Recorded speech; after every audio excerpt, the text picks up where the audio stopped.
कि मोदी जी अवतार हैं, देश का भला करने के लिए आए हैं। मोदी जी चाहते थे किसानों का भलाई हो, ये विपक्ष भलाई नहीं होने दिया। मोदी जी चाहते हैं नौजवानों का भलाई हो, मतलब कुछ लाएं तो वो भी मास्टर स्ट्रोक, और कुछ वापस कर लें तो वो भी मास्टर स्ट्रोक। हम लोग सुरक्षा बढ़ाने की बात कर रहे हैं, अपील कर रहे हैं सरकार से कि करोड़ों करोड़ का ऑफिस बना है भाजपा का, उसको बचाइए, उसको सुरक्षा दीजिए। हम लोगों को चिंता हो रही, देश की सुरक्षा किसी और को दे दें, बेसिक ट्रांसपोर्ट सिस्टम किसी और को दे दें, इस फिर देश के पास क्या बचेगा? ये बिल्कुल स्पष्ट समझ है हमारी। बीजेपी का है कि सब कुछ दोस्त को दे दें, दोनों में फ़र्क होता है। हम जो लेकर के आए थे वो स्कीम है, ये जो लेकर के आए हैं वो स्कीम है। कन्हैया कुमार ने एक बड़ी प्रेस कॉन्फ्रेंस की है, कांग्रेस के नेता हैं। आप लोगों पर टीवी अखबार में आरोप लगाया जा रहा है कि आप लोग छात्रों को भड़का रहे हैं। नहीं, हमारे कहने से थोड़ी छात्र कुछ करेंगे, छात्र को यह सरकार भड़का रही है। अगर लगता है टीवी अखबार में सरकार का पक्ष ये दिया जा रहा है कि विपक्ष भड़का रहा है, तो सरकार विपक्ष के मंसूबों पे पानी फेर दे, योजना वापस ले ले। और आपको लगता है कि विपक्ष का बात जो है देश की जनता सुन रही है? विपक्ष का बात देश की जनता सुन रही होती तो हम लोग ना सरकार में होते। आप मीडिया का इस्तेमाल कर रहे हैं, मीडिया साफ साफ कह रही है कि ये योजना ठीक है, जैसे बाकी मुद्दों में मास्टर स्ट्रोक कह रही है, मीडिया कह रही है कि ये भी मोदी जी का मास्टर स्ट्रोक है। और कुछ लोगों को कल शो चलाया गया है कि सिर्फ अपोजिशन जो है वो छात्रों को भड़का के हिंसा करवा रहा है। अच्छा देखिए, शो इनको बहुत पसंद है, शोबाज लोग सरकार चला रहे हैं, तो उस पर हम क्या कहेंगे।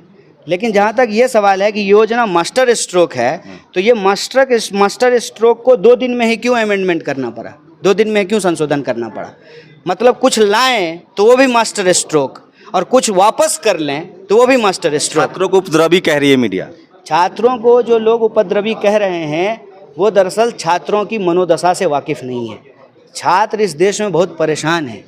छात्रों को अपने भविष्य को लेकर के, अपने सपनों को लेकर के चिंता हो रही है, और जो उनके पास आखिरी उम्मीदें बची रही हैं वो भी एक एक करके छीना जा रहा है।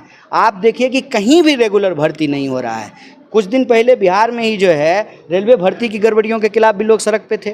तो ये छात्रों को उपद्रवी बोल करके, विपक्ष की साजिश बोल करके एक ऐसा नैरेटिव खड़ा करना चाहते हैं कि मोदी जी अवतार हैं, देश का भला करने के लिए आए हैं। ये कुछ निकम्मा विपक्ष है जो देश का भला नहीं होने देना चाहता है। मोदी जी चाहते थे किसानों का भलाई हो, ये विपक्ष भलाई नहीं होने दिया। मोदी जी चाहते हैं नौजवानों का भलाई हो, बताइए भला 17 साल में 20 लाख रुपया कमा लेगा, ये चाहते नहीं हैं कि उनको कमाई हो जाए। ये दरअसल एक मानसिकता है, इसको हम कहते हैं कि किसी भी चीज़ को बेचने की मानसिकता। कोई आपके दरवाजे पे आएगा ना कोई सामान बेचने के लिए, तो सिर्फ और सिर्फ फ़ायदा गिनाएगा, प्रॉब्लम नहीं बताएगा आप। कन्हैया, मैसेज कैसे कन्वे करेंगे आप? कांग्रेस पूरा सड़क पर थी, ईडी की पूछताछ थी, उसको कहा गया कि आप लोग राजनीति कर रहे हैं। छात्रों का 18 राज्यों में प्रदर्शन है, इसको सिंबलाइज किया जा रहा है कि सिर्फ बिहार में प्रदर्शन है, चूँकि आप उस राज्य से आते हैं। नहीं देखिए, सिर्फ बिहार में प्रदर्शन नहीं है, ये टीवी अखबार कह रहा है सर, इसलिए मैं कहने दीजिए ना।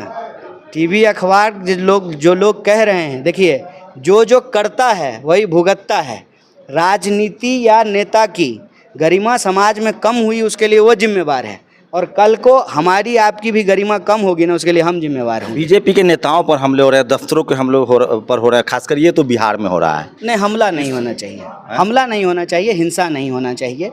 हम विरोध करेंगे, लेकिन किसी के ऊपर हमला करना, हिंसा करना, ये सही राजनीतिक परिपाटी नहीं है, और ये सही आंदोलन का तरीका। लेकिन कांग्रेस और आरजेडी के ट्विटर हैंडल से ट्वीट किया जा रहा है कि पूरे आंदोलन को बीजेपी के दफ्तर की तरफ शांतिपूर्ण तरीके से मार्च किया नहीं, हम लोग सुरक्षा बढ़ाने की बात कर रहे हैं, अपील कर रहे हैं सरकार से कि करोड़ों करोड़ का ऑफिस बना है भाजपा का, उसको बचाइए, उसको सुरक्षा दीजिए। हम लोगों को चिंता हो रही है। क्या लग रहा है, क्या मोटिव हो सकती है सरकार की? आर्मी का निजीकरण करना है या कुछ और मामला है? आपको क्या लग रहा है? तो ये ठेकेदारी की ही मानसिकता है, और क्या मामला? तो सीधा सीधा बात है कि 4 साल में जो है आपको रिटायरमेंट हो जाएगा। तो ये तो वही बात हो गई कि ये कह रहे हैं कि हम 100 लोगों को लेंगे, अप टू 25%, गारंटी नहीं है, 10% भी हो सकता है, 12% भी हो सकता है, वो कंटिन्यू करेंगे, बाकी लोग बाहर हो जाएंगे। निजीकरण तो कांग्रेस की पॉलिसी थी। कल एक एंटनी की एक चिट्ठी जारी हुई है, वो भी अग्निवीर वाले स्कीम को लॉन्च करना चाहते थे, चाहे जीएसटी हो, अग्निवीर हो, ये सब योजनाएं आपकी है जो उसको वो इम्प्लीमेंट कर रहे हैं। तो कांग्रेस जो है सरकार चला रही है ना, अभी कांग्रेस के प्रधानमंत्री हैं। नहीं, ये सब प्लानिंग उन्हीं की थी जिसको अब कांग्रेस बीजेपी इम्प्लीमेंट। आप कह रहे हैं कि बीजेपी कांग्रेस हो गई है? निजीकरण तो कांग्रेस की शुरुआत थी, बीजेपी उसको आगे बढ़ा रही है। आपके हिसाब से बीजेपी कांग्रेस हो गई है? सारे नेता तो यहीं से वहीं गए हैं। यहीं से वहीं गए हैं, तो इसका मतलब जो है अगर वहाँ से यहाँ आएंगे तो कांग्रेस हो जाएंगे, यहाँ से वहाँ जाएंगे तो कांग्रेस रहेंगे। क्या है मतलब मतलब निजीकरण के खिलाफ क्यों है? क्योंकि तो कांग्रेस की कोर पॉलिसी में थी। देखिए, निजीकरण को आप समझते कैसे हैं, इसके सवाल है। आपका चैनल चल रहा है, निजीकरण है कि नहीं है? चलना चाहिए कि नहीं चलना चाहिए? कि छीन लें आपका मोबाइल, बताइए। नहीं, लेकिन MTNL, BSNL, रेलवे, इस सब का भी तो प्राइवेटाइजेशन हुआ है ना सर। प्राइवेटाइजेशन, निजीकरण, ठीक है ना, प्राइवेट सेक्टर, फर्क है इसमें कुछ कि सबको एक ही कर दें, सब धन बाईस पसेरी, सब धन बाईस पसेरी नहीं है ना। देखिए, फर्क ये है कि हम इस देश के अंदर सार्वजनिक क्षेत्र को लेकर के क्या मानसिकता रखते हैं। हमारा कहना है कि देश की जो बुनियादी चीजें हैं उसको आपको सार्वजनिक क्षेत्र में रखना पड़ेगा। करेंसी को जो है किसी और को दे दें छापने के लिए, देश की सुरक्षा किसी और को दे दें, बेसिक ट्रांसपोर्ट सिस्टम किसी और को दे दें, इस फिर देश के पास क्या बचेगा? ये बिल्कुल स्पष्ट समझ है हमारी। बीजेपी का है कि सब कुछ दोस्त को दे दें, दोनों में फ़र्क होता है। हम जो लेकर के आए थे वो स्कीम है, ये जो लेकर के आए हैं वो स्कीम है। ये फ़र्क समझिए और ये मत कीजिए, दोनों को बराबर मत कीजिए। उसीलिए तो हम लोग यहाँ पहुँचे हैं।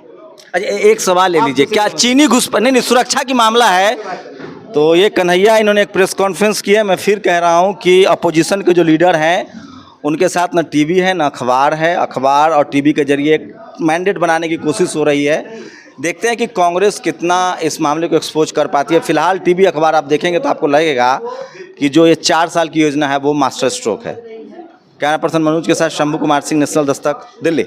नेशनल दस्तक की आपसे गुजारिश है कि अगर इसको बचाना चाहते हैं तो नेशनल दस्तक को सब्सक्राइब करने के लिए रेड कलर के सब्सक्राइब बटन को दबाएं, फिर बेल आइकन की घंटी दबाएं। नेशनल दस्तक को बचाने के लिए बहुत ज़रूरी है कि हर खबर को शेयर करें, लाइक करें, कमेंट जरूर करें।